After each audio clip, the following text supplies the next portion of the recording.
Amis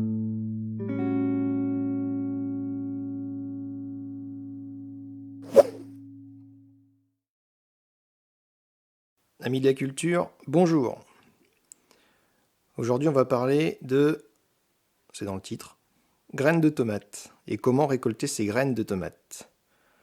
C'est toujours intéressant de récupérer ces graines, ça permet d'adapter les variétés à son terroir, à sa pluviométrie.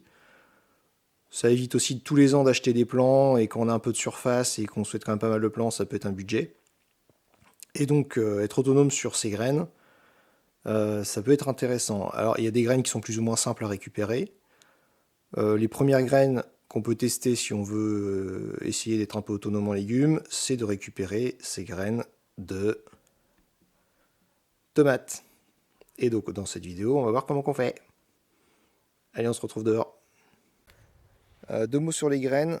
Pour la tomate, c'est très simple à faire, vu qu'il n'y a pas de pollinisation croisée. Donc la graine d'une tomate donnera un pied qui ressemble au pied de la tomate qu'on a prélevée.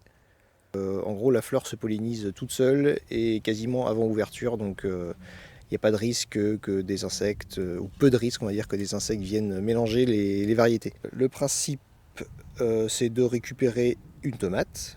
Alors l'idée c'est de prendre une tomate plutôt belle, sur un pied sans maladie, qui a poussé voilà, simplement. Moi ici, voilà, une tomate classique. En gros, la tomate qu'on voudrait manger. Les graines de tomates peuvent se conserver plusieurs années, hein. Là, moi, sur ceux-là, là, c'est des noirs de Crimée. J'avais déjà récupéré les graines il y a 3 ans, je pense, sur un ancien pied, hein. C'est des graines que je ressème tous les ans.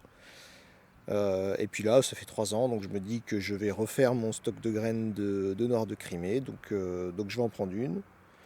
Et puis on va voir comment est-ce qu'on récupère les graines pour que je puisse les ressemer en février-mars. Alors on en prend une tomate. Hop, je vais prendre celle-ci.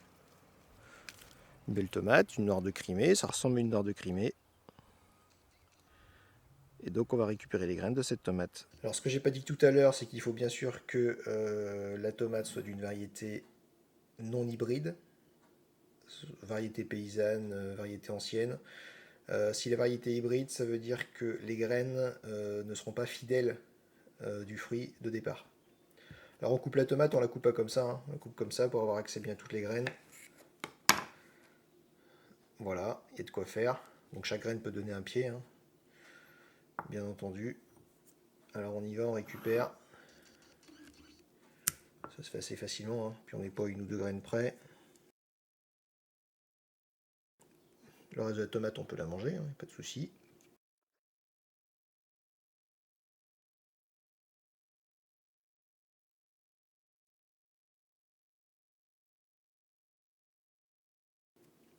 Voilà, donc on va passer ça sous l'eau. On va essayer de bien récupérer les graines. On va passer ça au chinois. Donc voilà, ça fait pas mal de graines. Alors vous avez déjà vu les graines de tomate, hein, il y a une petite gélatine autour de la graine. Si je les stockais comme ça, elles sont humides, bah, elles vont germer ou elles vont pourrir. Donc si on veut les conserver bien, plusieurs mois, voire plusieurs années, il faut casser cette gélatine. Et pour ça, on met un peu d'eau dans le bol. On met un peu d'eau. Donc voilà, j'ai de l'eau dedans. Je vais le mettre de côté. Hop, je vais poser ça dans un coin. Et puis on va attendre 2 jours. Enfin, vous n'allez pas attendre 2 jours parce que je vais faire la vidéo juste après. Mais moi, je vais attendre 2 jours. Allez, à tout de suite. Alors, après 2 ou 3 jours d'attente, on a une petite pellicule de moisissure blanche qui se met au-dessus du liquide. Donc, il n'y a plus qu'à rincer les graines à grande eau, hein, dans une passoire. Et puis, on les met à sécher. Et puis, voilà ce que ça donne. Donc là, on a des graines que j'ai mis à sécher. On n'a plus qu'à les récupérer, à les mettre en sachet, ou en pot, ou quelque part. L'important, c'est que ce soit à l'abri de l'humidité et de la lumière, pour que ça se conserve le mieux possible. Et puis, bah, on sèmera ça en février-mars.